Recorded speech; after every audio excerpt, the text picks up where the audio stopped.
நம்ம டைரக்டா அப்படியே கரைச்சி மாவு பண்ணா அதை ரோஸ்ட்டும் பண்ணல, ஃபர்மெண்ட்டும் பண்ணல, ஸ்ப்ரவுட்டும் பண்ணலன்னா இது நல்லது கிடையாது. ஏன் இப்படி சொல்றோம்?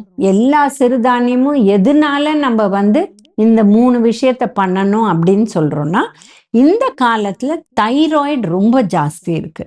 நீங்க 100 பேர் எந்த ஏஜ் குரூப்ல எடுத்தா கூட கிட்டத்தட்ட 30% பேருக்கு உங்களுக்கு தைராய்டு இருக்கு. அதான் ஹைப்போதைராய்டு ப்ராப்ளம்.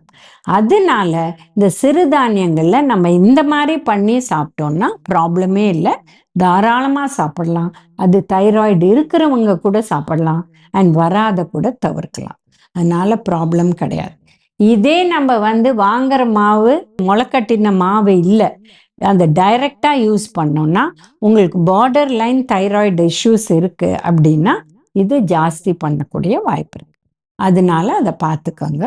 இல்லை நாங்கள் புளிக்க வச்சு சாப்பிட்றோம், அதை தயிரை போட்டு கொஞ்ச நேரம் புளிக்க வைக்கிறோன்னா அது ஓகே. ஒரு 1 hour ஆவது தயிர் வச்சு புளிக்க வச்சு அதுக்கப்புறம் சாப்பிடலாம்.